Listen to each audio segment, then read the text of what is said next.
Evangelio de hoy. Primera lectura. Lectura de la primera carta de Juan. Capítulo 2, versículo 29 y capítulo 3, versículo 6. Queridos hermanos, si sabéis que Él es justo, reconoced que todo el que obra la justicia ha nacido de Él. Mirad qué amor nos ha tenido el Padre para llamarnos hijos de Dios. Pues lo somos. El mundo no nos conoce porque no lo conoció a Él. Queridos, ahora somos hijos de Dios. Y aún no se ha manifestado lo que seremos.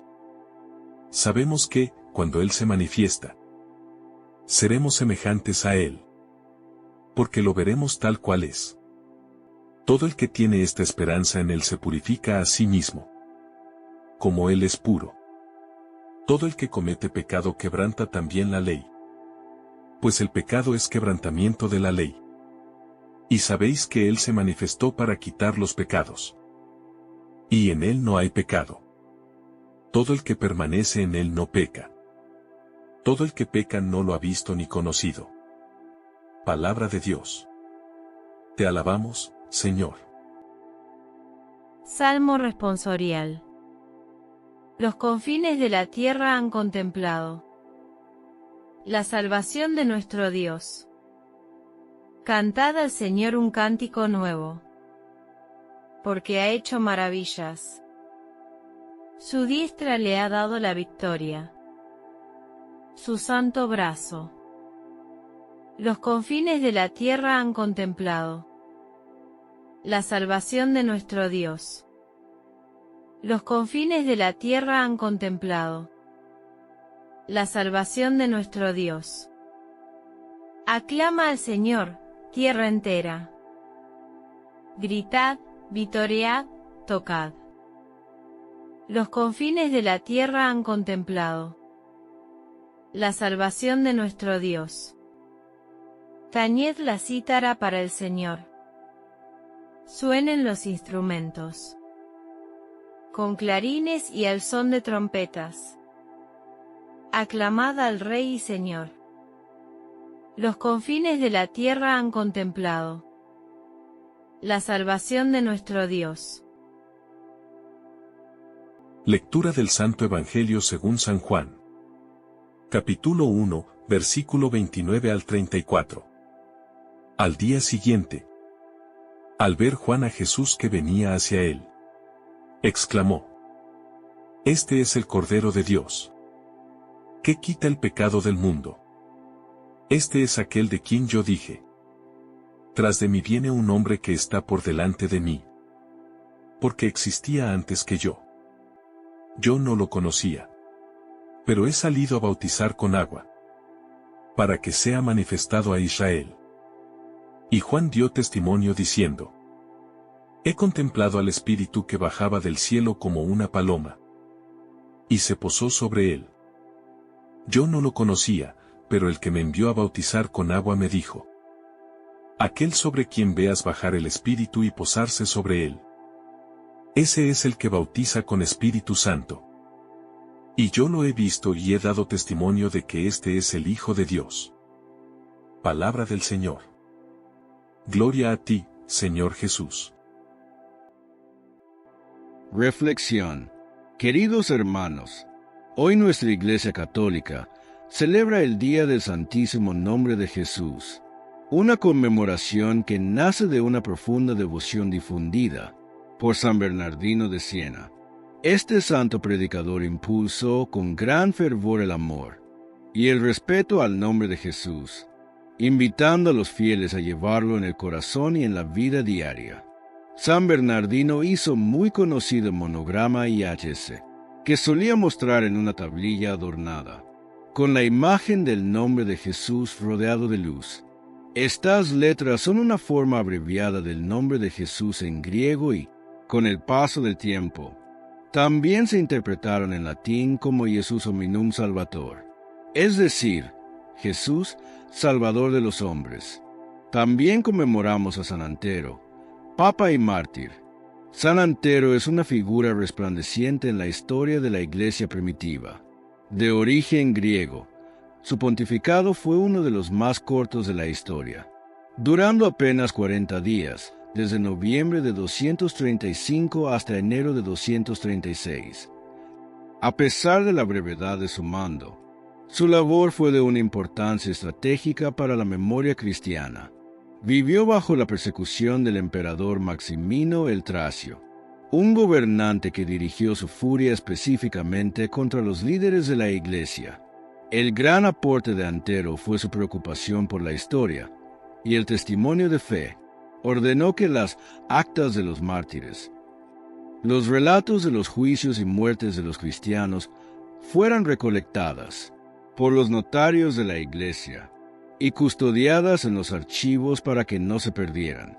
Él comprendía que la sangre de los mártires era la semilla de nuevos cristianos, y que su ejemplo debía ser preservado para las generaciones futuras.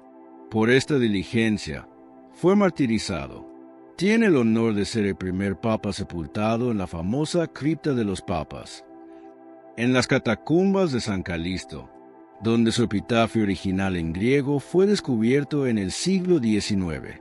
También tenemos hoy a Santa Genoveva de París, virgen, nacida alrededor del año 422 en Nanterre y fallecida cerca del 502 en París.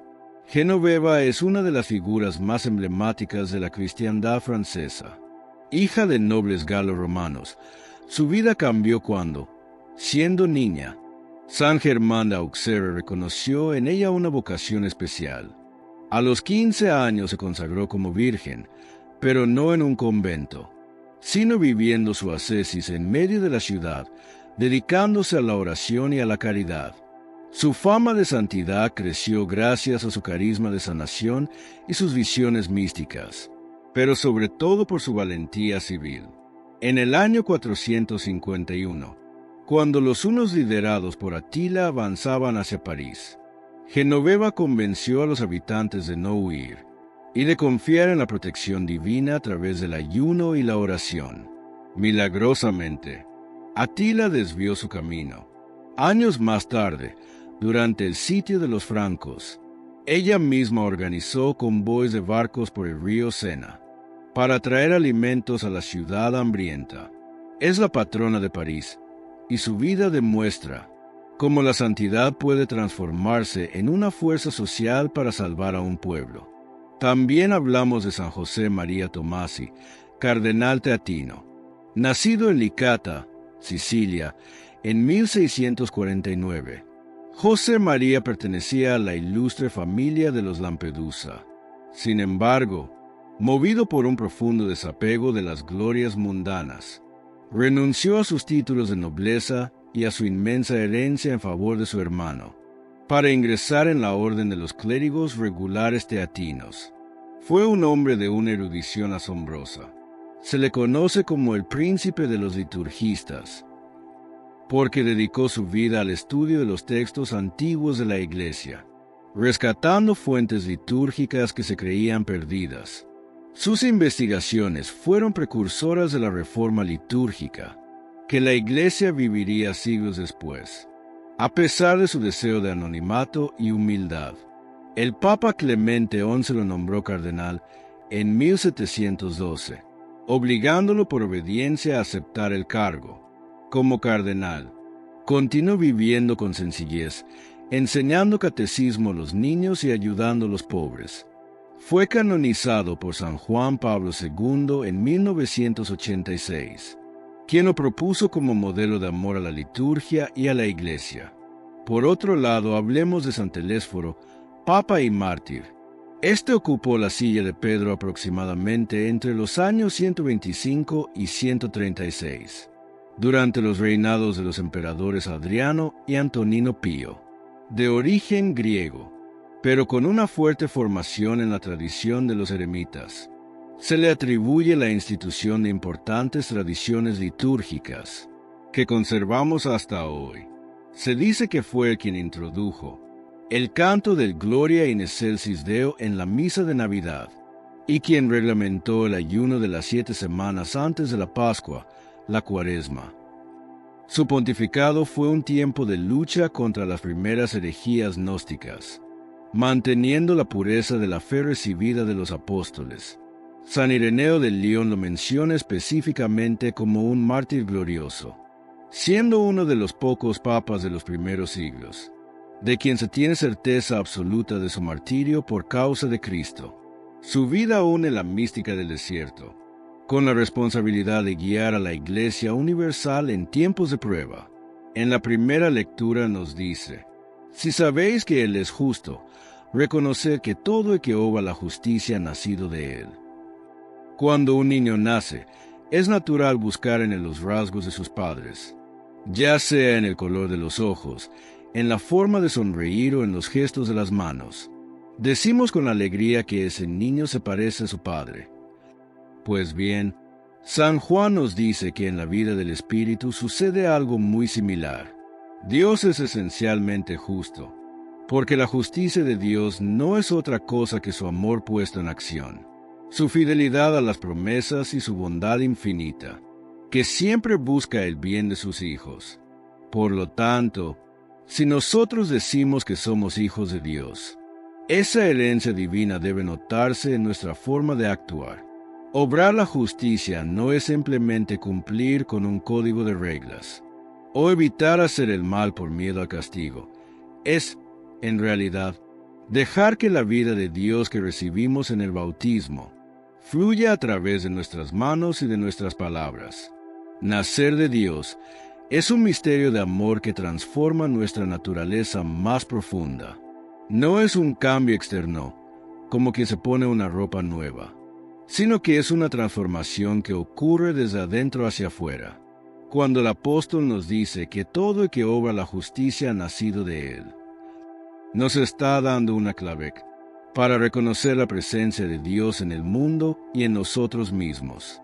La justicia cristiana es muy diferente a la justicia de los hombres, que a menudo se limita a dar a cada uno lo que le corresponde por ley.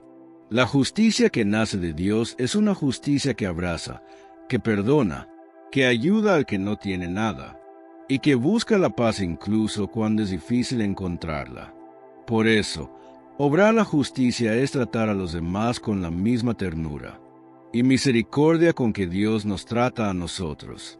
Es ser honestos en el trabajo, ser leales con los amigos, ser generosos con los necesitados y ser compasivos con los que sufren. Cada vez que elegimos hacer lo correcto, incluso cuando nadie nos ve, estamos dando testimonio de que somos hijos de un Padre que es justo y santo. Este nuevo nacimiento del que habla la lectura no es un evento que se queda encerrado en el pasado, como algo que solo ocurrió el día de nuestro bautismo. Es una realidad viva que se renueva cada mañana. San Juan nos invita a reconocer que nuestra capacidad de hacer el bien no viene de nuestras propias fuerzas, sino de esa semilla divina que Dios ha plantado en nuestro ser. A veces nos sentimos cansados o con poca paciencia, y es en esos momentos cuando más necesitamos recordar que hemos nacido de Él. La justicia se convierte entonces en un fruto natural. Así como un árbol bueno no hace un esfuerzo consciente para dar frutos buenos, sino que los da porque su savia es buena y sus raíces están en tierra fértil. Así el cristiano que permanece unido a Dios produce actos de justicia de manera espontánea. No es una carga, sino una alegría, porque es la expresión de quienes somos realmente. Somos hijos de la luz, y por eso nuestras obras deben iluminar el camino de los demás. Es muy importante entender que San Juan une la fe con la vida de una manera inseparable. No se puede conocer a Dios, que es el justo, y vivir una vida marcada por la injusticia o la indiferencia. El conocimiento de Dios no es algo que se aprende solo en los libros o estudiando teorías, sino que se aprende amando y actuando según su corazón. Por eso, obrar la justicia es la señal más clara de que nuestra fe es auténtica. Si vemos a una persona que busca siempre la verdad, que defiende al débil y que vive con rectitud, podemos decir con seguridad que Dios habita en ella, aunque esa persona no lo proclame a los cuatro vientos. La justicia es el lenguaje que Dios utiliza para comunicarse con el mundo, a través de nosotros. Cuando somos justos, nos volvemos transparentes, permitiendo que la luz de Dios pase a través de nuestra vida sin obstáculos. Esta enseñanza nos lleva también a valorar la dignidad de nuestra vocación. Haber nacido de Dios es el regalo más grande que un ser humano puede recibir. Nos saca de la orfandad espiritual y nos coloca en el centro del amor del Padre. Pero este regalo es también una misión. El mundo a menudo está lleno de oscuridad, de engaños y de abusos. Y es allí donde los hijos de Dios debemos marcar la diferencia con nuestra justicia. No es necesario hacer cosas extraordinarias o aparecer en las noticias. La justicia de la que habla la lectura se vive en lo pequeño, en no hablar mal del vecino, en devolver lo que no es nuestro, en decir la verdad aunque nos cueste y en ser equitativos con todos. Estos pequeños actos de justicia son los que van construyendo el reino de Dios aquí en la tierra, y los que confirman que nuestra filiación divina es una realidad poderosa y transformadora. Esto nos anima a confiar en que, al haber nacido de Dios, tenemos la fuerza del Espíritu para superar nuestras debilidades. A veces el egoísmo intenta cerrarnos el corazón, pero la justicia de Dios es más fuerte. Reconocer que Él es justo nos da la seguridad de que nunca estamos solos en nuestra lucha por hacer el bien. Él es el primero que obra justicia en nosotros, sanando nuestras heridas y dándonos un corazón nuevo. Por eso, vivir como personas justas es la mejor manera de celebrar nuestro nuevo nacimiento. Es la forma en que le decimos a Dios: gracias por habernos llamado a ser parte de su familia. La justicia no es una meta lejana, sino el camino diario de aquel que se sabe amado, y guiado por un Padre que solo quiere nuestra felicidad y nuestra santidad. Al obrar la justicia, nos parecemos más a Jesús, el justo por excelencia, y permitimos que el mundo vea, a través de nuestras obras, que Dios sigue presente, amando y salvando la humanidad entera a través de sus hijos. La lectura también nos dice: mirad qué amor nos ha tenido el Padre para llamarnos hijos de Dios, pues lo somos. San Juan no nos pide simplemente que leamos estas palabras, sino que miremos, que contemplemos con asombro la magnitud de este regalo. Esto significa que Dios no nos mira como si fuéramos extraños, o simples criaturas que Él fabricó y luego dejó a su suerte. El amor del Padre es tan grande y tan real, que ha querido darnos su propio nombre y su propia vida. No se trata de un título honorífico o de una manera cariñosa de hablarnos. El apóstol enfatiza con fuerza: lo somos. Esta es nuestra verdad más profunda. A veces, las personas buscamos nuestra identidad en lo que hacemos, en lo que tenemos o en lo que otros dicen de nosotros. Pero la lectura nos invita a encontrar nuestra verdadera identidad en el amor de Dios. Somos hijos de Dios hoy, en este preciso momento, con nuestras luces y nuestras sombras, porque su amor no depende de nuestros méritos, sino de su inmensa bondad de Padre.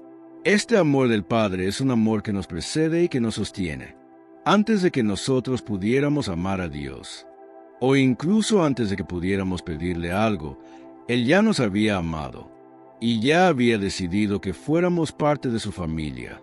Es un amor de adopción que es mucho más fuerte que cualquier lazo de sangre, porque es un lazo espiritual que el pecado no puede romper, si nosotros no le cerramos la puerta. El asombro que nos propone la lectura nace de darnos cuenta de que el Creador del universo, el Dios Todopoderoso, se inclina hacia nosotros con la ternura de un padre que cuida de su hijo pequeño. Este conocimiento debe cambiar nuestra forma de caminar por el mundo. Ya no caminamos como huérfanos que tienen que pelear por todo y que sienten miedo ante el futuro, sino que caminamos con la seguridad de quien se sabe protegido y valorado por alguien que tiene todo el poder y todo el amor. Ser hijos de Dios significa que nunca estamos solos, que nuestras preocupaciones son también las suyas, y que siempre tenemos un hogar al cual volver. cuando nos sentimos cansados o perdidos. El apóstol nos dice, por eso el mundo no nos conoce, porque no lo conoció a Él. Esto es vivir como hijos de Dios. Puede hacernos sentir extraños en medio de una sociedad que a menudo olvida al Creador. El mundo tiene sus propios valores, basados muchas veces en el egoísmo, en el tener y en el aparentar, y por eso le cuesta entender la lógica del amor y de la gratuidad que vive un verdadero hijo de Dios. No debemos entristecernos si a veces nos sentimos incomprendidos por nuestra fe o por nuestra forma de actuar. Esa incomprensión es, en realidad, una señal de que pertenecemos a otra familia, a la familia de Dios. Si el mundo no conoció a Jesús, que era el Hijo perfecto, es natural que tampoco nos entienda a nosotros del todo. Pero esto no nos quita la paz. Al contrario, nos confirma en nuestra vocación. Nuestra alegría no viene del reconocimiento de los demás. Viene de la mirada amorosa del Padre que nos dice a corazón, «Tú eres mi Hijo amado». Ya somos hijos de Dios. Todavía hay algo mucho más grande que nos espera. Queridos, ahora somos hijos de Dios y aún no se ha manifestado lo que seremos. Esto es como cuando un niño pequeño sabe que es hijo de sus padres, pero todavía no puede imaginar lo que será cuando sea grande. Nuestra vida de hijos está todavía en crecimiento. Es como una semilla que tiene dentro todo el potencial de un gran árbol, pero que aún está bajo tierra. Lo que somos ahora es maravilloso, pero lo que seremos en la gloria de Dios supera toda nuestra imaginación. Esta perspectiva nos da una gran esperanza. Los problemas de cada día, los dolores y las limitaciones que sentimos son solo temporales. Estamos en un proceso de transformación. Dios está trabajando en nuestra alma, dándonos su gracia para que cada día nos parezcamos un poco más a Él. El amor del Padre no se cansa de nosotros. Él es un artista paciente que va esculpiendo en nosotros la imagen de su Hijo Jesús. Esta dignidad de ser hijos de Dios debe traducirse en una confianza absoluta. Cuando un hijo confía en su padre, no vive angustiado por el mañana, porque sabe que su Padre se ocupa de lo necesario. Así debería ser nuestra relación con Dios. A meditar en este amor, nuestro corazón debe descansar. No necesitamos demostrarle nada a Dios para que nos ame, porque ya nos ama por ser sus hijos. Este amor nos libera de la necesidad de perfección personal y nos abre al camino de la santidad, que no es otra cosa que dejarse amar por Dios y responder a ese amor con pequeñas acciones diarias. El asombro ante el amor del Padre nos vuelve más humildes, porque sabemos que todo lo hemos recibido, y nos vuelve más generosos, porque queremos tratar a los demás como hermanos, reconociendo que ellos también son hijos del mismo Padre. Vivir en este asombro es la clave para una vida espiritual sana. Cuando nos olvidamos de que somos hijos, la religión se vuelve una carga de obligaciones y de leyes. Pero cuando recordamos que somos hijos, la vida cristiana se convierte en una relación de amor. Todo lo que hacemos, rezar, ir a misa, ayudar al prójimo, lo hacemos porque queremos estar cerca de nuestro Padre y porque queremos que Él se sienta orgulloso de nosotros. Dios me ama, soy su hijo. No importa cuántas veces nos equivoquemos. El Padre siempre está con los brazos abiertos para recibirnos y recordarnos nuestra verdadera identidad. Este amor es el que nos da la fuerza para enfrentar cualquier desafío y el que nos permite mirar a los demás con ojos de misericordia. El mundo puede cambiar, las personas pueden fallarnos, pero el amor que el Padre nos tiene permanece firme para siempre. Y esa es la roca sobre la cual podemos construir nuestra vida entera, con total seguridad y una paz que nadie nos puede quitar. La lectura nos dice, sabemos que, cuando se manifieste, seremos semejantes a Él, porque lo veremos tal cual es. Esta es la promesa más grande que podemos recibir. A veces, en nuestra vida diaria, nos sentimos limitados, cansados de nuestras propias fallas o tristes por las injusticias que vemos. Sin embargo, el apóstol nos asegura que nuestro destino final es la gloria. Ver a Dios tal cual es no significa simplemente observar una imagen, sino entrar en una comunión tan íntima con el que terminaremos pareciéndonos a Él. Es como cuando dos amigos pasan mucho tiempo juntos y terminan hablando de la misma forma o compartiendo los mismos gustos. Así, al contemplar a Dios en el cielo, su luz nos llenará tanto que brillaremos con su misma santidad. Esta esperanza no es un sueño lejano, sino una fuerza que debe darnos ánimos hoy mismo para seguir caminando.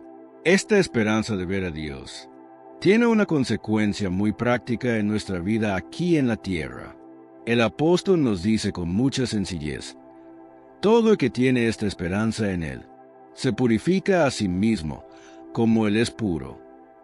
Y es que si realmente creemos que nuestro futuro es estar con Dios, naturalmente querremos prepararnos para ese encuentro. Es como cuando esperamos una visita muy importante en nuestra casa. Lo primero que hacemos es limpiar, ordenar y poner todo hermoso porque amamos a quien viene a vernos. Purificarse no es algo complicado o reservado solo para personas extraordinarias. Es simplemente el esfuerzo diario de quitar de nuestro corazón aquello que nos estorba para amar a Dios y a los demás. Es pedir perdón cuando nos equivocamos. También ser más honestos y es buscar que nuestras intenciones sean transparentes. Lo hermoso de este camino es que no lo recorremos solos. Jesús es quien nos purifica con su gracia. Cuando nosotros le abrimos la puerta de nuestra alma, vivir en el pecado es, en realidad, vivir en la rebeldía, porque el pecado es ir en contra de ese amor que Dios nos tiene, pero nos da una clave para vencer el mal. Sabéis que Él se manifestó para quitar los pecados, y en Él no hay pecado. Jesús vino al mundo con una misión muy clara: liberarnos de las cadenas que nos impiden ser felices. El pecado es como una carga pesada que nos cansa y nos entristece. Pero Cristo tiene poder de quitarnos ese peso. Al mirar a Jesús, vemos al hombre perfecto, al que vivió siempre en el amor y en la verdad. Él es nuestro modelo. Al unirnos a Él, su pureza empieza a contagiar nuestra vida. No se trata de ser perfectos por nuestro propio orgullo. Se trata de dejar que la santidad de Jesús nos vaya ganando terreno. Cuanto más cerca estamos de Jesús, más fácil nos resulta rechazar lo que nos hace daño y lo que daña a los que nos rodean. Y es que, como dice la lectura, todo el que permanece en Él no peca.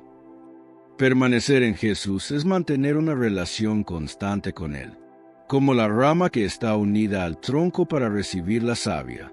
Cuando estamos unidos a Jesús a través de la oración sencilla, de la lectura de su palabra y de los sacramentos, su fuerza vive en nosotros. El pecado ocurre cuando nos soltamos de su mano, cuando pensamos que podemos caminar solos, o cuando dejamos que el egoísmo nos distraiga. Permanecer es un verbo que implica confianza y paciencia. Es estar con Él en los momentos de alegría y también en los de dificultad. Si permanecemos en su amor, nuestro corazón se vuelve más fuerte contra las tentaciones. No es que dejen de existir los problemas, sino que, estando con Él, ya no tienen el poder de dominarnos. Vivir esta unión con Cristo nos da una libertad que el mundo no puede entender. Conocer a Jesús no es saber cosas de memoria sobre Él, sino haber tenido un encuentro personal con su amor. Cuando alguien ha sentido de verdad lo mucho que Jesús le ama y lo bueno que es su camino, ya no quiere volver a las tinieblas del pecado. Es como alguien que ha probado una comida deliciosa y nutritiva. Ya no quiere volver a comer algo que le hace daño. Conocer a Jesús es empezar a ver la vida con sus ojos. Cuando lo conocemos de verdad, empezamos a valorar lo que Él valora: la sencillez, el servicio, el perdón y la fidelidad. Ese conocimiento es el que nos protege. El pecado pierde su atractivo cuando la belleza de Cristo llena nuestra mirada. La purificación de la que habla este pasaje es un camino de alegría. A veces pensamos que ser puros es algo aburrido o que nos quita la diversión. pero es todo lo contrario. La pureza de corazón nos permite ver a Dios en todas partes, en la sonrisa de un niño, en el servicio de un compañero o en la paz de un atardecer. Un corazón limpio es un corazón ligero, que puede saltar de alegría porque no tiene nada que ocultar. Llegar a ser semejantes a Él. Cada pequeño sacrificio que hacemos por amor, cada vez que vencemos un mal pensamiento o cada vez que ayudamos a alguien, estamos dando un paso hacia esa semejanza divina. Estamos permitiendo que el Espíritu Santo vaya dibujando en nosotros el rostro de Jesús. Esta esperanza que purifica nos invita a vivir el presente con una intensidad nueva. No estamos esperando el cielo para empezar a ser felices. La felicidad empieza ahora mismo a permanecer unidos a Jesús. Cada día es una oportunidad para ensayar esa vida del cielo, viviendo en el amor y en la justicia. La esperanza del futuro nos da la fortaleza necesaria para no rendirnos ante las dificultades del presente. Y eso nos permite caminar con la cabeza levantada y el corazón lleno de paz. Ser hijos de Dios es un regalo que ya poseemos, y permanecer en Él es la forma en que cuidamos ese regalo hasta que llegue el día, en que lo veamos cara a cara y nuestra semejanza con Él sea completa y eterna.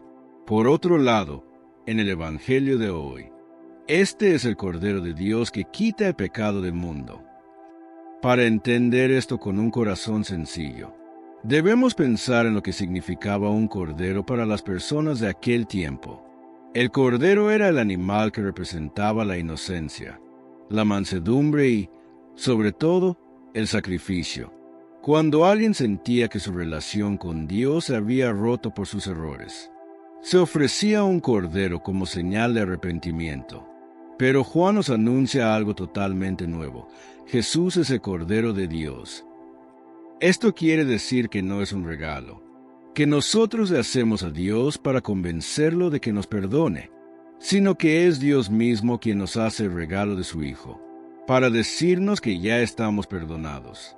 Jesús es el Cordero que no viene a juzgarnos, sino a cargar sobre sus propios hombros todo aquello que nos pesa, que nos avergüenza y que nos quita la alegría de vivir. Cuando decimos que Jesús quita el pecado del mundo, la palabra es muy importante.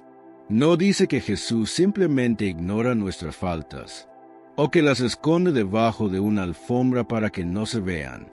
Él las arranca de raíz, que limpia nuestro corazón de verdad. Imagina que tu alma es como una habitación que se ha ido llenando de polvo y suciedad con el paso del tiempo.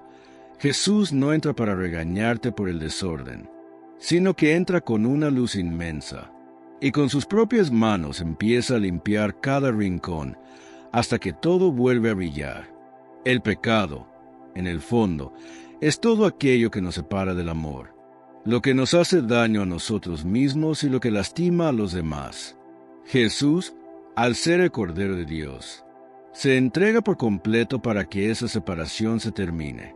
Su sacrificio en la cruz es el acto de amor más grande de la historia, porque allí se bebió toda la amargura de la humanidad, para darnos a nosotros, a cambio, la dulzura de la paz de Dios. La figura del Cordero también nos habla de la forma en que Dios actúa. El mundo a menudo piensa que los problemas se resuelven con fuerza, con gritos o con poder. Pero Dios decide salvarnos a través de la sencillez y de la humildad de un cordero. Jesús no se defiende, no ataca, no busca vengarse de quienes lo maltratan. Su fuerza es la fuerza del amor que se entrega en silencio. Esta forma de ser de Jesús nos enseña que la verdadera paz no se construye con violencia, sino con el perdón y con la capacidad de cargar con las cargas de los demás. Al llamar a Jesús el Cordero, Juan el Bautista nos está invitando a cambiar nuestra idea de Dios. Dios no es un juez distante que está esperando que nos equivoquemos para castigarnos, sino que es un Padre que nos envía lo más valioso, que tiene para que podamos volver a casa con el corazón limpio y la frente en alto. Todos necesitamos, en algún momento, que alguien nos ayude con nuestras cargas. A veces sentimos que el mundo es un lugar muy difícil, lleno de egoísmo y de faltas de amor. Y eso es lo que la Biblia llama el pecado del mundo. Es como un ambiente pesado que nos contagia de tristeza o de amargura. Pero Jesús viene a romper ese ambiente. Él es el Cordero que trae un aire nuevo, una esperanza que no se apaga. La salvación es para todos, que nadie queda fuera de este abrazo de Dios. No importa lo que hayamos hecho o lo lejos que nos sintamos de Dios, el Cordero está ahí, frente a nosotros, ofreciéndonos una oportunidad de empezar de nuevo. La paz que Jesús restaura no es solo una paz interna para estar tranquilos, sino una paz que nos permite mirar a los demás como hermanos, porque sabemos que todos hemos sido lavados por el mismo amor. En la vida de cada día, aprender a confiar en que su misericordia es siempre más grande que nuestras caídas. Cuando sentimos que la culpa nos persigue, o que no podemos perdonarnos a nosotros mismos por algo que sucedió, debemos recordar estas palabras de Juan. Jesús ya se ocupó de eso. Él ya tomó ese pecado sobre sí mismo para que nosotros pudiéramos caminar ligeros. Esta verdad debe llenarnos de una gratitud inmensa. La gratitud es la respuesta natural de quien se sabe rescatado. No tenemos que hacer grandes esfuerzos para merecer el amor de Dios, porque el Cordero ya hizo todo el trabajo por nosotros. Nuestra única tarea es aceptar ese regalo con humildad, como quien abre las manos para recibir un pan caliente cuando tiene mucha hambre. Este anuncio de Juan el Bautista se repite en cada misa, justo antes de recibir la comunión. El sacerdote levanta el pan consagrado y nos dice exactamente lo mismo. Este es el Cordero de Dios. Es el momento más íntimo, donde se nos recuerda que el mismo Jesús, que Juan vio en el Jordán, está ahora presente para alimentarnos. Al decir, Señor, no soy digno, estamos reconociendo nuestra pequeñez, pero al acercarnos a Él, estamos reconociendo que su amor nos hace dignos. Jesús se hace pan, algo sencillo y pequeño, para seguir siendo ese Cordero que se entrega por nosotros. Esta cercanía de Dios es lo que restaura nuestra paz profunda, esa paz que el mundo no nos puede dar ni nos puede quitar. Al final, ser cristianos es vivir cada día bajo la mirada de este Cordero, dejando que su perdón nos limpie y que su mansedumbre transforme nuestro carácter, para que nosotros también podamos ser personas que lleven paz y perdón a donde quiera que vayamos. Si lo pensamos bien, esto parece extraño, pues sabemos que Juan y Jesús eran parientes, y que sus familias estaban muy unidas desde antes de que ellos nacieran. Una cosa es saber quién es alguien por fuera, y otra muy distinta es reconocer quién es ese alguien por dentro, desde el corazón. Juan podía conocer la cara de Jesús, su voz y su historia familiar, pero no fue hasta que Dios le abrió los ojos del alma, que pudo reconocer en el Mesías, al Salvador del mundo. Esto nos dice que, para encontrarnos con Dios, no basta con ser inteligentes o haber estudiado mucho, sino que hace falta una luz especial que viene del Espíritu Santo, y un corazón que esté dispuesto a mirar más allá de lo que ven los ojos de la cara. La mirada de Juan el Bautista fue capaz de captar algo que para los demás pasó desapercibido. Aquel día, en las orillas del río Jordán, había mucha gente. Seguramente muchos vieron a Jesús caminar por la arena, lo vieron como un hombre más. Alguien sencillo, quizás con la ropa gastada por el camino. Para la mayoría, Jesús era solo un desconocido que pasaba por allí. Pero Juan, porque había pasado años en el desierto rezando y escuchando la voz de Dios, tenía el alma entrenada. Él no se quedó en la apariencia. Cuando vio a Jesús, el Espíritu Santo le hizo comprender que en ese hombre sencillo habitaba toda la plenitud de Dios. Esta es la mirada que nosotros debemos pedir hoy. A veces vivimos tan apurados, tan llenos de ruidos y de preocupaciones, que Dios pasa por nuestro lado y no nos damos cuenta. Dios no suele presentarse con grandes espectáculos, sino que se esconde en lo pequeño, en lo sencillo y en lo humilde. Si no aprendemos a mirar con los ojos del alma, nos perderemos las visitas más importantes de nuestra vida. La señal definitiva fue ver al Espíritu bajar del cielo, como una paloma, y posarse sobre Jesús. Este signo no fue solo para que Juan tuviera una prueba. Fue para confirmarle que su misión de preparar el camino valía la pena. No podemos ver el amor con un microscopio, ni podemos medir la esperanza con una regla. Y sin embargo, el amor y la esperanza son lo más real que tenemos. Con Dios pasa lo mismo. No lo vemos con los ojos, pero lo vemos con el corazón cuando sentimos su paz en un momento de angustia, cuando vemos la belleza de la creación, o cuando sentimos el impulso de ayudar a alguien sin esperar nada a cambio. Juan se mantuvo fiel a lo que Dios le había prometido en la oración. Aquel sobre quien veas bajar el Espíritu, ese es. Esa fidelidad a la voz de Dios es la que le permitió reconocer al Señor en medio de la multitud. Tener la mirada del alma es también aprender a descubrir a Jesús en las personas que nos rodean. Así como Jesús se presentó de forma sencilla ante Juan, hoy se nos presenta en el hermano que sufre, en el familiar que necesita un consejo, o en el desconocido que busca una palabra de aliento. Si solo miramos con los ojos del cuerpo, veremos defectos, veremos personas que nos caen bien o mal, o veremos simplemente extraños. Pero si pedimos la mirada de Juan, empezaremos a ver la presencia de Dios en cada ser humano. El pecado a menudo funciona como una venda que nos tapa los ojos y nos hace ver solo lo negativo o solo lo que nos conviene. La gracia de Dios, en cambio, actúa como un colirio que limpia nuestra visión y nos permite descubrir la belleza que Dios ha puesto en todo lo creado. Reconocer a Dios requiere humildad, porque el orgullo siempre quiere mirar desde arriba, mientras que para ver a Jesús hay que saber mirar con sencillez. Juan el Bautista pasó mucho tiempo en el silencio del desierto para poder tener esta mirada limpia.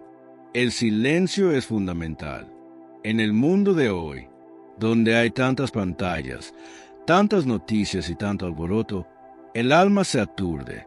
Es necesario buscar momentos de silencio cada día, aunque sean unos pocos minutos, para dejar que el polvo de nuestras preocupaciones se asiente y podamos ver con claridad. En el silencio de la oración es donde Dios nos susurra quién es Él y quiénes somos nosotros. Juan no reconoció a Jesús porque fuera un genio, sino porque era un hombre de escucha. Él estaba atento a las señales. Nosotros también recibimos señales de Dios constantemente. Una frase que leemos en el momento justo, un pensamiento de paz que llega después de una tormenta, o la fuerza que sentimos para perdonar a alguien. Todas esas son señales de que el Espíritu se está posando cerca de nosotros, pero necesitamos estar despiertos para no dejarlas pasar. Esta mirada del alma también nos ayuda a conocernos mejor a nosotros mismos. A veces nosotros mismos no nos conocemos de verdad. Nos vemos con miedo, con culpa o con inseguridad. Pero cuando dejamos que el Espíritu Santo nos ilumine, empezamos a vernos como Juan vio a Jesús, como hijos amados, como personas con una misión. Reconocer a Dios en nuestra vida nos da una seguridad que nada en el mundo nos puede quitar. Ya no dependemos de lo que digan los demás para saber cuánto valemos. La mirada de fe nos permite ver que, a pesar de nuestras debilidades, Dios está presente en nuestra historia, guiándonos y sosteniéndonos. Al igual que el profeta, podemos decir, yo no sabía que Dios estaba tan cerca, pero ahora lo he visto y doy testimonio de ello. Esa es la alegría más grande que puede tener un ser humano. Descubrir que no camina solo, sino que el Salvador está presente en cada paso del camino, esperando simplemente a que nos detengamos un momento para reconocerlo. Juan el Bautista marca entre su labor y la misión de Jesús, aquel sobre quien veas bajar el Espíritu y posarse sobre él. Ese es el que ha de bautizar con Espíritu Santo. Juan bautizaba con agua en el río Jordán. El agua es maravillosa porque limpia por fuera, quita el polvo del camino y nos refresca. El bautismo de Juan era un gesto de humildad, una forma de decir: Señor, quiero cambiar, quiero lavar mis errores y empezar de nuevo. Pero el agua, por sí sola, no tiene poder de cambiar lo que hay dentro del corazón. Jesús no viene solo a darnos un baño externo de buenas intenciones. Él viene a darnos un bautismo de espíritu. Es decir, viene a meternos dentro de la misma vida de Dios. El Espíritu Santo es como un fuego que Dios enciende en nuestra alma.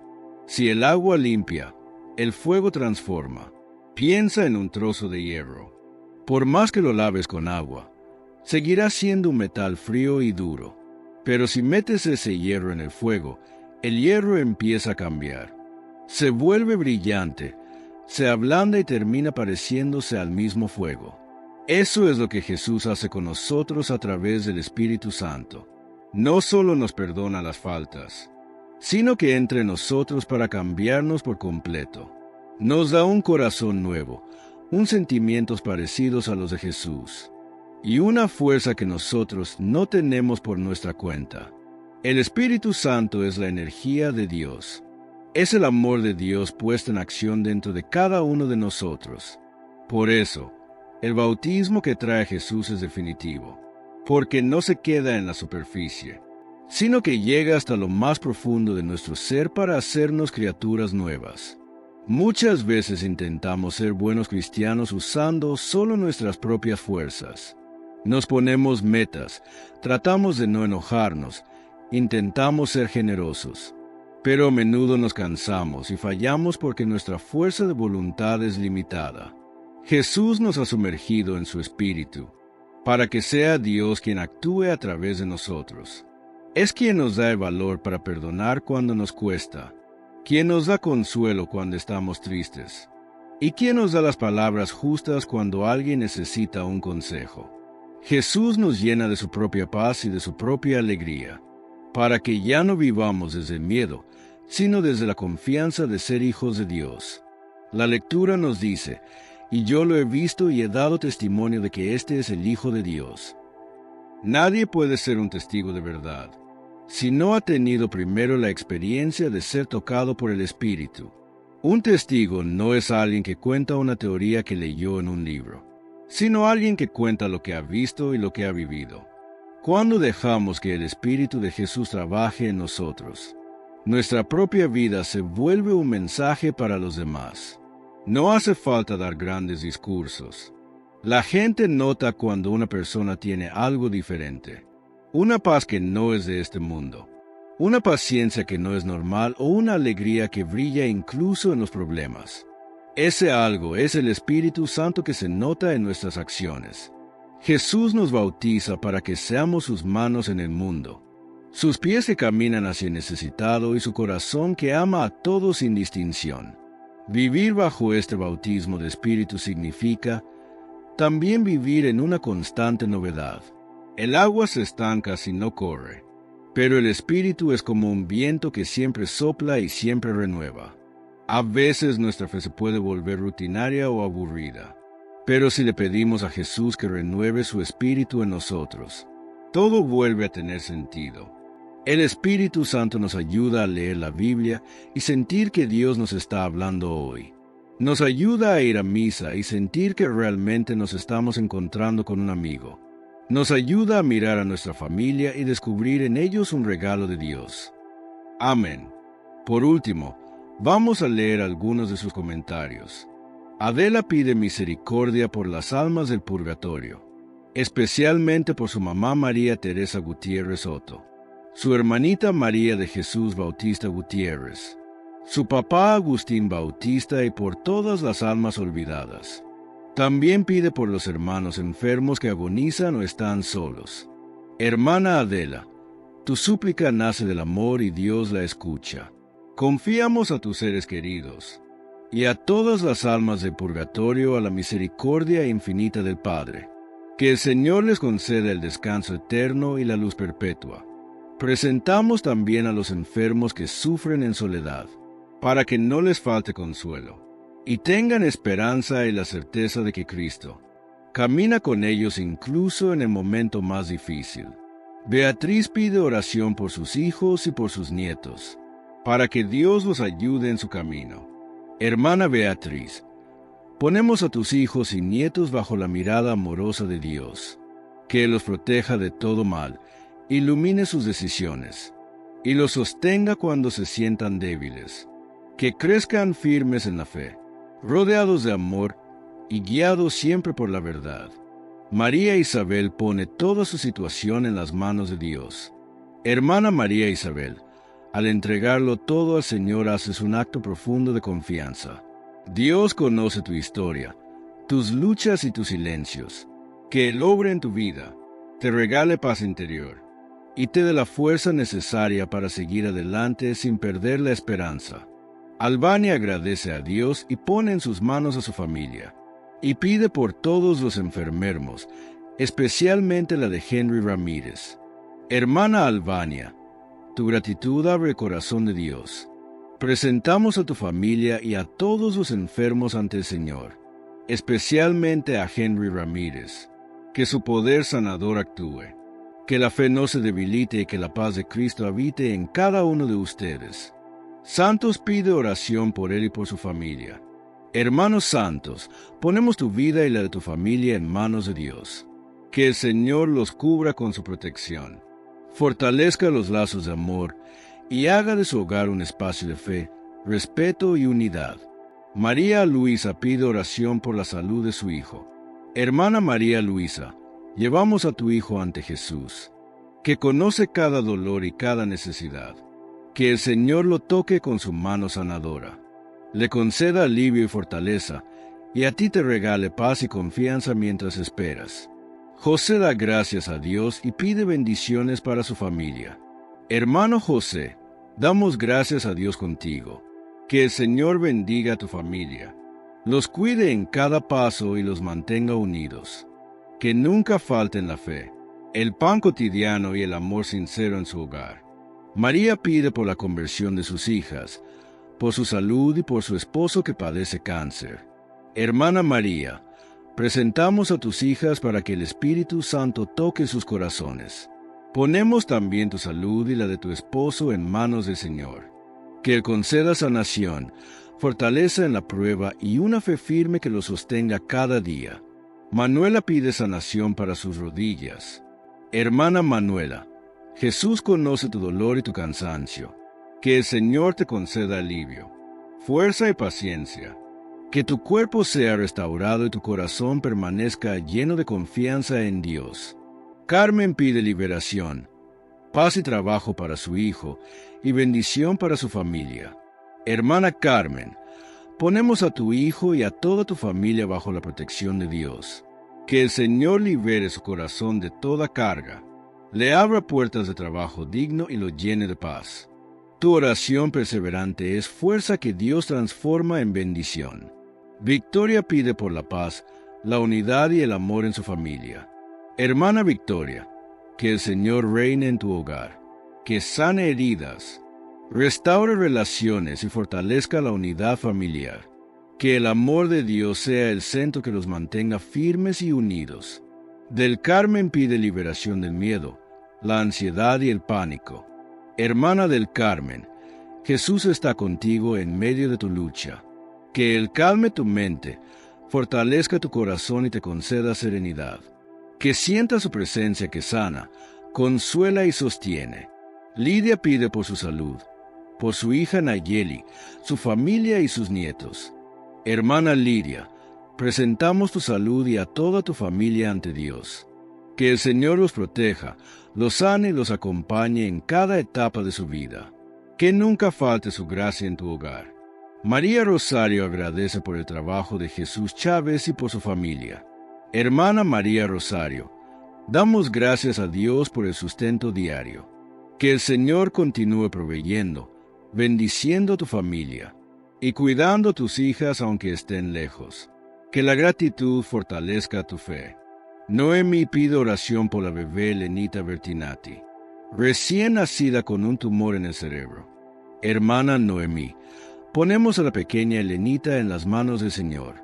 Que su poder sanador actúe en ella, que los médicos sean guiados por Dios, y que sus padres reciban fortaleza, esperanza y consuelo. Bruno pide por su sobrino Paolo y por la salud de su familia.